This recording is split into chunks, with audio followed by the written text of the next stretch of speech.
சண்டையே வந்ததில்லை. நவன நீ நமன போட்டுக்கோ மச்சனி யாரும் இல்லை. கம்பு கூடல் போட்டு உப்பு கஞ்சி எல்லாம் செய்து போலே கண்டம்போதே இந்த மூஞ்சி முறிஞ்சு போச்சு நெஞ்சுக்குள்ள நகுல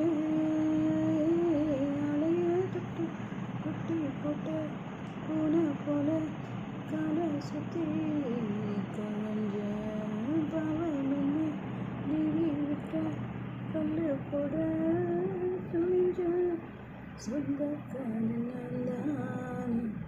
தொட்டு பார்க்க கூடாத கண்ணம் தொடும் கை ரெண்டும் கொஞ்சம் நீளம்